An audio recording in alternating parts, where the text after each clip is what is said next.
welcome to the Madhouse UK podcast. I'm Steve Tierney, as you know, I'm sure. And here you go, a podcast the day after the last podcast. That's already an improvement, isn't it? I'm podcasting again because I've got a few things to talk about and loads of time at the minute, as you might imagine. So where shall I start? Okay, so first of all, just to say that I've had a couple more people sign up for the Lizards free game that we're running.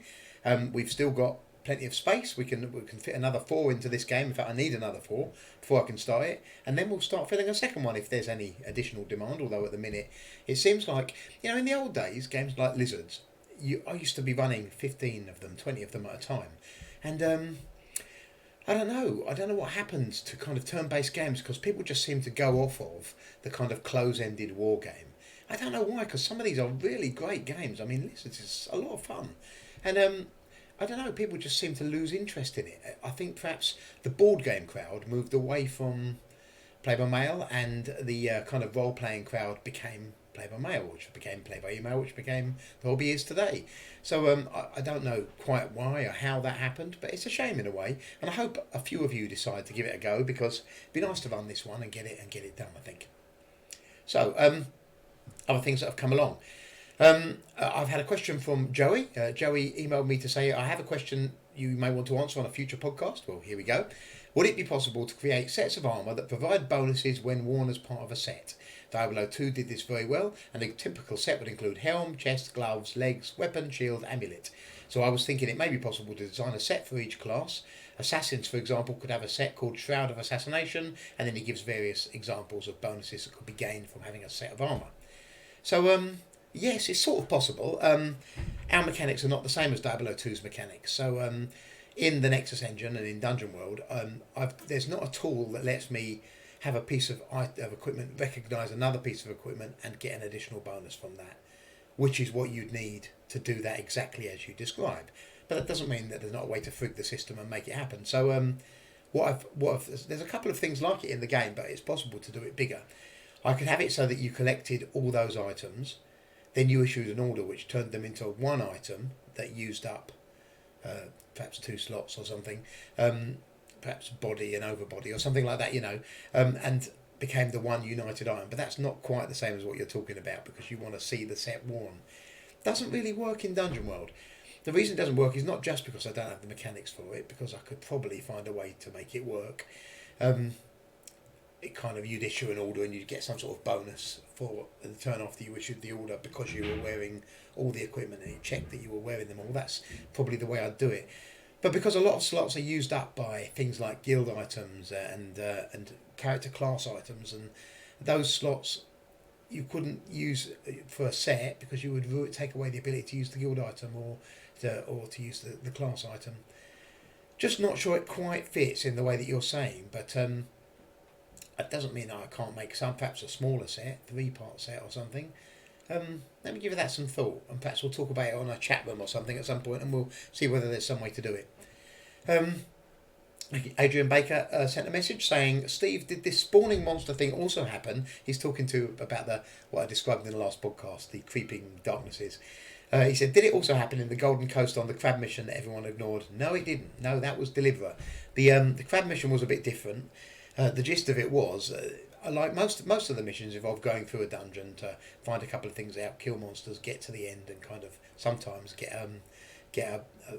a reward to show that you've done it. I forget what they're called, but get a reward to show that you completed it. Not always, but sometimes. The crab mission was all in one place, and the gist was crabs were coming. Can you stop them coming? I mean, that was. I was actually controlling that. It wasn't out of control. And nobody did really stop it, although I think finally, when I mentioned a couple of times, there's a lot of crabs now, and I think a couple of people finally tried to address it, and they have knocked the numbers right down. There's a couple left, but they're not like where they were. But they're not killed yet, and as long as those crabs aren't killed, they're going to keep coming. So there's a consequence to that, but we haven't got to it yet. It's something I'm working on in Golden Coast. Paul Tracy said, thanks for the podcast. Any way to give us a tour of the comic book shop? Would love to see it. Yeah, absolutely. When it's finished, I will do a tour of the comic book shop and show you what it looks like, what the new area looks like. It still looks like a building site at the moment, because we've got lots to do. So it's been decorated, because it was in a pretty poor state. I was using it as an office, but because it was only me in there was no real need to sort of maintain it very much. So every time it got a bit scrubby, I just kind of covered it over, and it had some damp in the walls, and there were various problems. Anyway, that's all been solved. It's all been decorated and refit, and the damp's been dealt with. Roof's been repaired, and then the ceiling has been repainted a dark blue because that's part of the colour scheme I'm working with. And then at the moment we're still empty because it had a lot of stuff in it. That stuff is still emptying out. So that will be a little while until that happens. Then a new carpet's going in about 2 weeks' time. We can't really do a lot of the work until the new carpet goes in. And then once the new carpet's in, we can start putting additional new furniture in, and I'm having quite a lot of that furniture built. So I've got things like I'm building special drawers that will having built special drawers that will pull out to have comics in them that you can go through for back issues, and then on the top of that there'll be some on display. I've bought loads of racking. I was lucky because I didn't quite know what to do for the display of the comics that I wanted for racking. I was going to have a bespoke thing built, but that was going to cost a load of money. And then I found these greeting cards, plastic racking, and I thought they look like they might work for comics, so I bought one just to see if it worked, and in fact they're absolutely perfect. You can fit 5 comics wide by 5 comics deep, and each pile of comics can have 6 in it.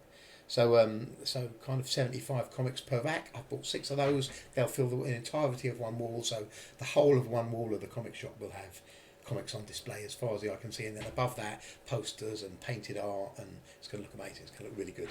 And we've had the new lights have been put in today, so I'm quite excited about that. The lighting looks great. They're all directional lighting, and it's 18 directional lights. They look really nice.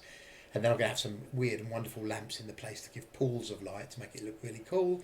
Everything's going to be covered in art and posters and genre stuff, and I hope it's going to look really good. And once it's finished, which is a month or 2 away probably, maybe more than that, I'll do a kind of virtual tour and show you guys what it looks like. But I'm having great fun with it, and I'm having a great desk built for my Madhouse work to happen behind, and just good. It's going to be really nice. Okay, I was going to talk to you about Minicon. So Madhouse Minicon this year was going to be the 24th to the 26th of July. Well, I'm not cancelling it yet because we don't know, do we? We don't know how it's going to pan out. Different people think different things. Personally, I cannot see how the economy can stay closed until then. I know some people seem to think it's going to go for them and longer. I just don't believe it. I mean, the cost to the economies of the world is vast already. You know, I mean, America, look at America, $6 trillion they've spent on a stimulus package, and that's just the beginning of what they're going to spend. I mean, that's immense. The consequences of this spending is going to mean tax rises and inflation and huge debts and more. And that's just the monetary consequences. And, you know, people say don't worry about the money. You know, people need food. People need stuff to live. You can't say forget about the economy. So I can't imagine it. I mean, if it goes on longer than that, then I don't know how we're going to recover. It's going to take a long time. It's going to take a long time now. And what you've got to understand, of course, is the purpose. What the governments of the world are trying to do is not kill the disease. They're not trying to kill COVID-19. They're trying to flatten out the curve of cases. They're trying to make... They know that everyone's probably going to get it eventually. You can't get rid of this virus. It's going to keep happening. And they know nobody's protected from this. What they're trying to do is stop all the cases happening in the same 3-week or whatever period and overloading the health services so that they can't, in the most critical cases, they don't have the amount of people and equipment to keep them alive. And so the purpose isn't to stop... A lot of people seem to think that this is going to stop the disease. You hear people say, well, we ought to wait until the peak is over and then wait another couple of weeks and then everyone will be safe. No, they won't. The disease isn't going away. We're probably all going to catch it. Unless there's a vaccine, and that's 18 months away, chances are everyone's going to get it sooner or later. And the purpose of this is not to kill the disease. It's to prevent an overload of the health services so that if the cases happen over a much longer period, that means that the NHS in Britain and other health services in other countries will be able to cope. And save more lives of the most critical cases. But people don't seem to realise that. I think a lot of people think that the purpose of this is to stop the disease, and that is why they misunderstand perhaps the right time to consider reopening the economy, because what you've got to remember is you can't pay for all this health service stuff without taxes coming in, and at the minute the economic crash around the world is, well, it's going to be disastrous, and that's going to have knock-on effects for the health services of the world. And I digress again. So So I'm not cancelling the Minicon yet, because I'd like to think that we will begin to relax some of these measures in May, and then begin to relax them some more in June, and maybe back to normal in July. That's what I'd like to think. I could be completely wrong on that. We might be much worse than that, but that's what I think would be sensible personally. And if that's the case, we can go ahead with Minicon. In fact, arguably, it could be a fantastic celebration of the world getting back to normal. Maybe. If the governments let us do it. So let's wait and see. Let's not take a decision. Please still keep those dates aside, 24th to the 26th of July. We want you to come. We're going to have a fantastic time, as long as we're allowed to. And let's just wait and see what happens. And, we'll make a decision about it in May or something, once the government's given us a better guidance on what might happen in the future. Okay. I did say I was going to do a chat room this week, and I am. I'm going to do the chat room on Friday the 17th, this Friday, at 7 p.m.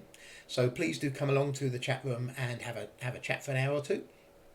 We're going to talk about a bunch of different things, general stuff, some class stuff, some new ideas, but I'm also going to talk about description texts. I thought it'd be quite fun to give people a description, say the description when you strike with a short sword, for instance. I'll give up a couple of the examples of how they play. Then I will ask people in the chat room to suggest funny, amusing, interesting alternatives, and I'll add them straight away so that you'll start seeing them the following turn. And I'll maybe do one or two things, and we'll do that every once in a while and add additional descriptions. Because although there are quite a lot of descriptions for particularly the earlier items, back in the day we would make 40, 50 descriptions for an item. These days, that's less common. These days are perhaps 5 or 6, But back then I'd do 40 or 50 because the items, everyone was using them. You didn't want to see the same description. But a player recently said to me, that that it's great in the first few turns where you keep seeing these different descriptions, but then you start seeing the same ones. Well, of course you do.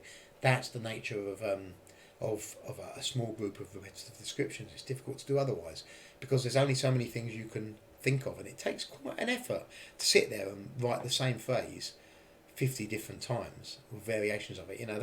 You'd be surprised how draining that is mentally. So I'll get you guys to pitch in and we'll add some more. I think that'd be quite fun. So we'll give that a shot. Right. Was there any other questions I asked? I think that's pretty much cleared everything. So I'm going to get on now because I'm still working on Dungeonworld today. I've got a couple of bits and bobs to do. Got to visit my mum to get some rhubarb crumble that she's made for me, which is going to be really tasty.